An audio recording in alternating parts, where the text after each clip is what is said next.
जय गुरुदेव। गुरुर्ब्रह्मा गुरुर्विष्णु गुरुदेवो महेश्वरः। गुरुः साक्षात् परब्रह्म तस्मै श्री गुरुवे नमः। अर्चनी वंदनी प्रातः स्मरणी परम पूजनी गुरुदेव के चरणों में बारंबार वंदन कर आरंभ करते हैं। ग्रंथ का अध्ययन चल रहा है। पहला अध्याय मिश्रक लक्षण, 4 श्लोक हो चुके हैं मंगलाचरण के। आज 5वां श्लोक। 5वें श्लोक में घर की प्रशंसा की गई है। जो गृहस्थ आश्रम है उसकी प्रशंसा की है। शास्त्र में क्या होता है कि सबसे पहले जो भी विषय पढ़ाते हैं, जिस विषय का वो ग्रंथ होता है, उसके महत्व का प्रतिपादन करते हैं, उसका महत्व बताते हैं, उसका इंपॉर्टेंस बताते हैं। तो यहां ये राजवल्लभ ग्रंथ सामान्य रूप से घरों के लिए लिखा गया है। तो इसमें घर की महिमा बताइए। थोड़ा श्लोक पहले देख लें। कहा है, स्त्री पुत्रादिक भोग्य सौख्य जननम धर्मार्थ काम प्रदम जंतुनाम लयनम सुखस्पतम इदम शीत अंबु धर्मापहम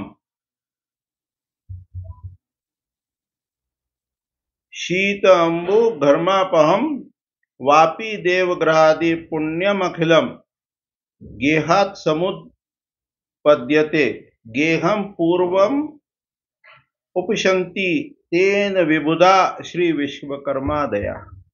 घर की महिमा का प्रतिपादन करते हुए कहते हैं कि घर वो है जिससे हमें स्त्री पुत्र आदि का भोग और सुख मिलता है।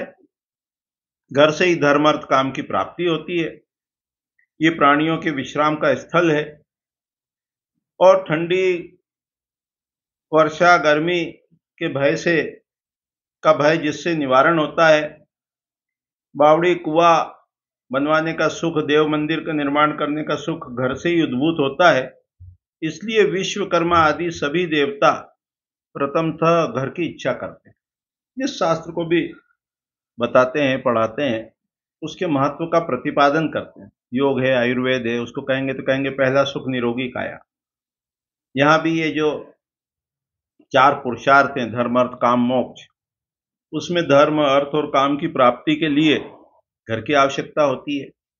फिर ठंडी गर्मी सर्दी वर्षा इत्यादि से बचना हो उसके लिए घर की आवश्यकता है। और भी पुरुषार्थ आदि के लिए घर की आवश्यकता है। फिर 4 जो आश्रम है, ब्रह्मचर्य वानप्रस्थ, ब्रह्मचर्य गृहस्थ वानप्रस्थ और संन्यास, इसमें जो गृहस्थ आश्रम है उसी पे अन्य आश्रम आश्रित हैं। तो यहाँ घर का महत्व प्रतिपादित किया है। फिर गृह आरंभ के संबंध में कहते हैं कि शास्त्र के अनुसार बताए गए महीने में बलयुक्त चंद्रमा में शुक्ल पक्ष में चंद्रमा जब बलवान हो, शुभ दिन हो, शुभ शकुन हो, उसको देखकर उत्तरायण के सूर्य में ग्रह का आरंभ करना चाहिए और गृह में प्रवेश करना चाहिए। तो यहां एक तरह से मुहूर्त बता दिया कि मास शुभ हो। पहले तो उत्तरायण कह दिया। लगभग ये समझो कि मकर संक्रांति से आगे के 6 महीने, 15 जनवरी से लगभग 22 जून तक का समय, उसको शुभ कहा। फिर कहा कि मास देख लो, नक्षत्र देख लो, चंद्रमा देख लो, दिन देख लो और बल देख लो और शकुन देख लो, उसमें कार्य का आरंभ करना चाहिए। फिर मास में आगे के श्लोक में बताया है कि ये जो महीने हैं जब प्रकृति अपनी साम्यावस्था में हो, बहुत ज्यादा ठंड ना हो, गर्मी ना हो, वर्षा ना हो, उस समय ग्रह आरंभ करना। तो उसमें कहते हैं चैत्र के महीने में यदि ग्रह आरंभ करेंगे तो शोक होता है, दुख होता है। वैशाख को शुभ बताया, धन की प्राप्ति। ज्येष्ठ में जब बहुत अधिक धूप होती है, गर्मी होती है, तो कहा मृत्यु। आषाढ़ में पशुओं का नाश, बारिश अधिक होती है। श्रावण में पशुओं की वृद्धि। भाद्रपद में घर शून्य रहता है। अश्विन में क्लेश रहता है। कार्तिक में नौकर का नाश होता है, मार्गशीर्ष और पौष में धान्य की प्राप्ति, माघ में अग्नि लगने का भय, और फागुन में यदि ग्रह आरंभ करें तो लक्ष्मी अर्थात धन की वृद्धि होती है। यानी जब प्रकृति जो है वो बहुत अधिक विपरीत ना हो, बहुत गर्मी ना हो, बहुत ठंड ना हो, बहुत वर्षा ना हो, उस समय जब हम गृह आरंभ करते हैं, क्योंकि खुदाई भी करते हैं उस समय, डोबरे भी, गड्ढे भी खोदते हैं, उनमें पानी भर जाएगा, बारिश में करेंगे तो, धूप में करेंगे तो गृह स्वामी को आने जाने में कठिनाई होगी, लू इत्यादि लग सकती है। तो ये बताया कि जो महीने हैं वो फागुन आदि जो महीने हैं वो शुभ हैं। उसके बाद उसी बात को सूर्य की राशि से बताया कि सिंह, कर्क, मकर, कुंभ इन राशियों में सूर्य हो तो पूर्व और पश्चिम दिशा के द्वार वाला जो घर है उसको बनवाना चाहिए।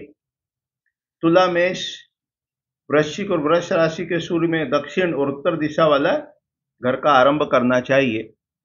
और यदि कोई कुमति से कोई विपरीत करता है तो धन का नाश होता है।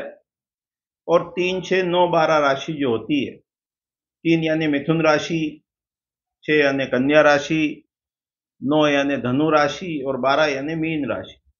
इन राशियों में जब सूर्य हो तो ग्रह नहीं बनवाना चाहिए, इसका निषेध किया, मना किया। तो जो बात वहां चंद्रमास से कही उसी को मुहूर्त की दृष्टि से सूर्य मास से भी कहा गया है। तो अभी इतना ही रखते हैं, धीरे धीरे विषय को आगे बढ़ाएंगे और मुहूर्त प्रकरण में गृह आरंभ कब करना राजवल्लभ ग्रंथ के अनुसार उसको देखें।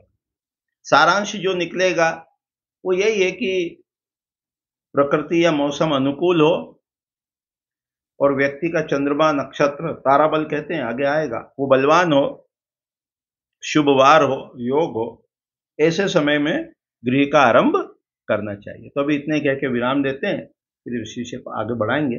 श्लोक क्रमांक 8 तक अपन देख चुके हैं। जय गुरुदेव, जय गुरुदेव।